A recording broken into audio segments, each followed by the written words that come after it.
Your health is your personal and unique, so remember, always speak with your doctor about dietary changes. Now, time to discover something awesome and remarkable. His name was Bernardo LaPallo, and he lived to be 114 years old. But here's what made him different. It wasn't what he ate, it was what he refused to eat. 3 common foods that most Americans consider healthy. At 95, when most people are, well, gone, his doctor asked him a simple question. What are you doing differently? Bernardo's answer wasn't complicated. He didn't talk about superfoods or expensive supplements. He talked about elimination, about what he'd removed from his kitchen decades earlier. Today, we're going to count down those 3 foods. And I have to warn you, the last one, the one he believed was most damaging, most Americans have it in their refrigerator right now. So let's start with number 3. Banned food number 3. Refined vegetable oils. Now, before you think, well, that's obvious, remember, for decades, these were called heart-healthy. They were recommended by doctors, featured in hospital cafeterias. The logic seems sound. Vegetable oils are low in saturated fat. Therefore, they must be better for you than butter or olive oil. Right? Here's what Bernardo understood that took science decades to catch up with. It's not just about what's in the oil, it's about how it's made. Most vegetable oils are extracted using high heat and chemical solvents. They're refined, bleached, deodorized, and in that process, they become highly unstable. When these oils are exposed to heat, like in cooking, they oxidize. Think of it like rust, but happening inside your body. And here's the thing about oxidation. It's linked to inflammation. Chronic, low-grade inflammation. Now, inflammation isn't always bad. It's how your body heals. But when it's constant, when it never turns off, researchers have associated chronic inflammation with accelerated aging, joint discomfort, and cardiovascular concerns. A 2019 study in the journal Nutrients looked at the ratio of omega-6 to omega-3 fatty acids in Western diets. In the early 1900s, that ratio was about 4:1. Today, some estimates put it at 20:1, even 30:1 in some populations. And the primary driver of that shift? The widespread use of vegetable oils high in omega-6 fatty acids. So what did Bernardo use instead? Simple. Traditional fats that had been used for thousands of years. Extra virgin olive oil, coconut oil, small amounts of butter from grass-fed cows. Fats that don't require industrial processing. These aren't exotic. They're not expensive. They're just what humans cooked with before industrial food processing became the norm. Bernardo would drizzle olive oil on salads, use coconut oil for occasional higher heat cooking. And you know what he noticed? His joints felt better. His energy was more stable. And year after year, decade after decade, he kept going. Now, does this mean vegetable oils are poison? No, that would be extreme. But it does mean there might be better choices, especially for everyday cooking. And here's a tip Bernardo would appreciate. Start reading labels. You'll be surprised how many processed foods list soybean oil or canola oil as their primary fat source. But vegetable oils? That was just the beginning. The second food he banned might be sitting in your bread box right now. Ban food number 2. Store-bought whole grain bread. And yes, I can hear some of you saying, wait, I switched from white bread to whole wheat years ago. Isn't that supposed to be healthy? Here's the thing.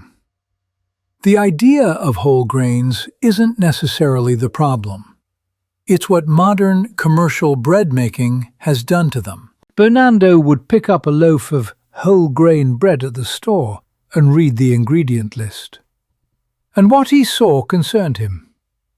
Not because of one single ingredient, but because of what he called the distance from nature. Modern commercial bread isn't made like your grandmother's bread. It's engineered for shelf stability, uniform texture, and mass production. That means additives, preservatives, dough conditioners. And here's the surprising part. Even when the label says whole grain, it's often been stripped down and reconstructed. Let me read you a typical ingredient list from a whole grain supermarket bread.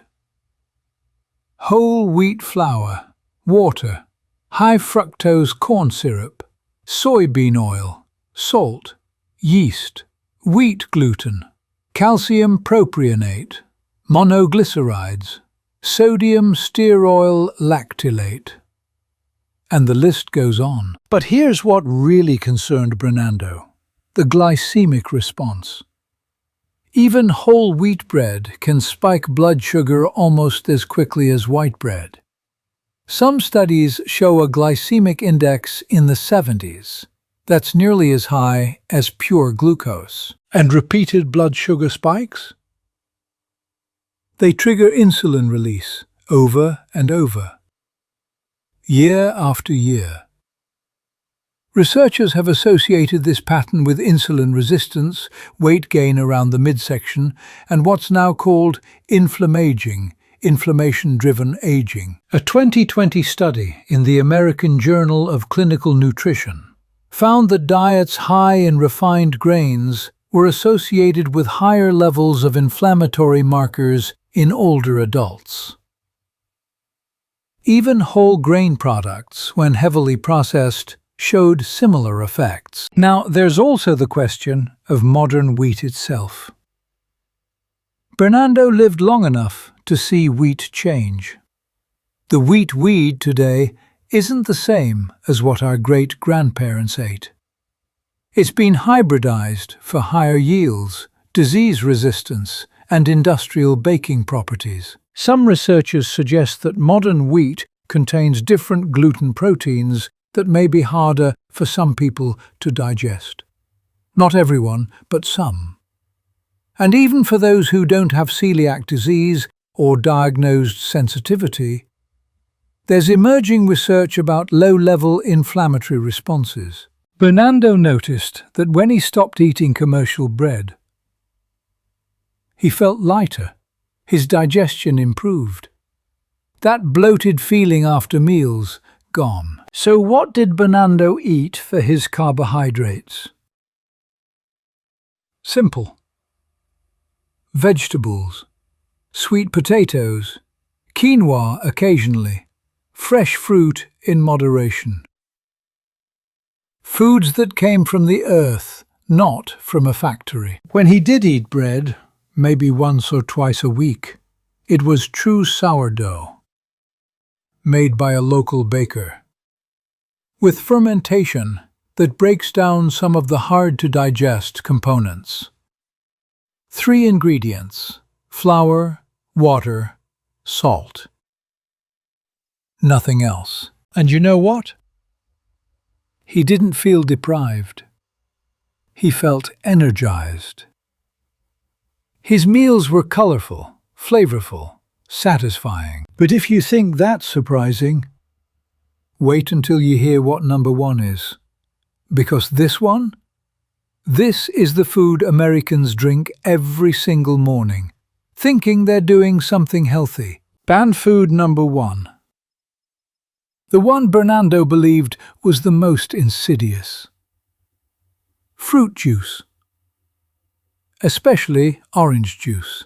Now, before anyone gets defensive, I know, for generations, we've been told that a glass of orange juice is a healthy way to start the day.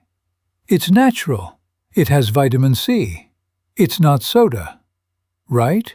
Bernardo would look at that glass of juice and see something else entirely. He'd see liquid sugar, without the fiber, without the satiety, just a fast track to spiking blood sugar. An 8-ounce glass of orange juice contains about 21 grams of sugar. An 8-ounce glass of Coca-Cola? About 26 grams. Not that different. Here's what happens when you turn an orange into juice. You remove the fiber. That fiber is what slows down sugar absorption. It's what makes you feel full. Without it, you're essentially drinking sugar water with vitamins. When you drink juice on an empty stomach, like most people do at breakfast, your blood sugar spikes rapidly. Your pancreas scrambles to release insulin. Then, about 90 minutes later, you crash. You feel tired, irritable, hungry again. And when this happens, day after day, year after year, your cells become less responsive to insulin. This is called insulin resistance. And insulin resistance is associated with weight gain, type 2 diabetes, accelerated aging, and increased inflammation. There's also the fructose factor. Fruit sugar, fructose, is metabolized primarily in your liver. In whole fruit, consumed in normal amounts, this isn't a problem. But when you concentrate the fructose from multiple oranges into one glass, you're asking your liver to process a lot of sugar very quickly. A large Harvard study, published in 2013, followed over 180,000 people for multiple years. What they found was striking.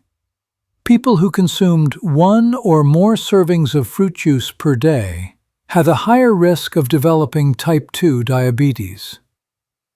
Meanwhile, people who ate whole fruit had a lower risk. And there's another issue Bernardo was aware of: acidity. Fruit juices are highly acidic. Over time, frequent exposure can contribute to dental enamel erosion. Bernardo kept his natural teeth well into his hundreds. Coincidence? Maybe, but probably not. Recent research has even looked at how excess sugar affects aging at the cellular level.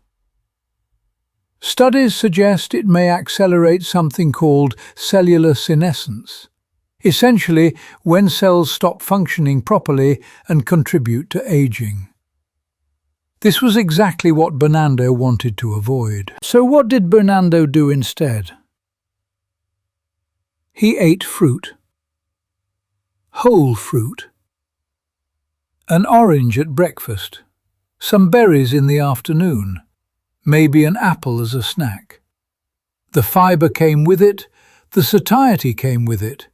His blood sugar stayed stable. For drinks, water, sometimes with a squeeze of lemon. Herbal teas. Simple, hydrating, no sugar shock. And the result? Steady energy, clear thinking. A body that, even at 114, still functioned remarkably well.